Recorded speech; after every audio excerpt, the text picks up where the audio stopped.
तावीज़ जायज़ है, दम करना भी। लेकिन सवाल मेरा ये है आप लोगों से कि कोई हदीस ऐसी पढ़ी है आपने कि एक बंदा मिस्र से आया हो नबी पाक के पास दम कराने, या एक आदमी शाम से दम कराने आया हो नबी पाक के पास? पढ़ा है कहीं आपने? भाई दम कराना जायज़ है, तावीज़ देना, लेकिन ये असल दीन नहीं है कि लोगों ने अब इसी को जरिया बना लिया, इसी से लोगों की दुकानें और कारोबार चलते हैं। ये असल नहीं है, ये जोज है। दम में बरकत है, अल्लाह के कलाम में शिफा है। मा हुआ शिफा व रहमतुल लिल मोमिनीन, इसके अंदर अल्लाह ने शिफा रखी है, लेकिन ये असल नहीं। असल रसूलुल्लाह का दीन है। आला हजरत रहमतुल्लाह अलैह के पास एक मुरीद आ गया। आजकल तो मिठाई होती है, उस जमाने में पेड़े होते थे, तो पेड़ों की एक टोकरी लाया, यूं समझ ले मिठाई का डब्बा लाया। आला हजरत ने फरमाया कैसे आए हो?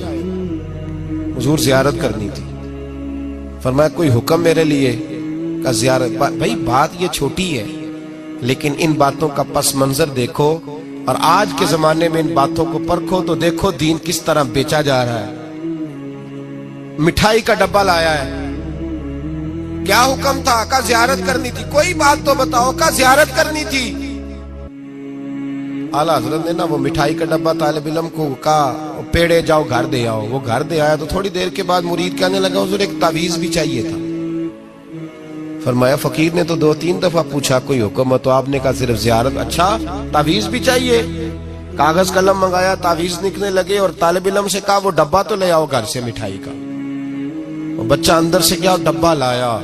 ओ भाई ये वो लोग थे जो फिर हक कहा करते थे, इसलिए कि दौलत असर अंदाज नहीं होती थी। ये मुरीद को इसलिए डांट लेते थे कि इनकी नजर मुरीद की जेब पर नहीं होती थी। ये इसलिए उसको सख्ती करते थे कि इन्हें ये नहीं था कि भाग गया तो रोजी रोटी कैसे चलेगी।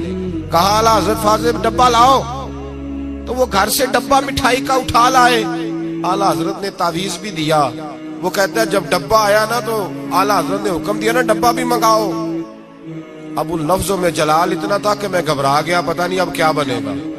मैं बोल ना सका, डब्बा आ गया। आला हजरत ने वो मिठाई का डब्बा भी वापस किया और तावीज़ भी दिया और एक जुमला कह के नमाज पढ़ने चले गए। एक जुमला फरमाने लगे अपना मिठाई का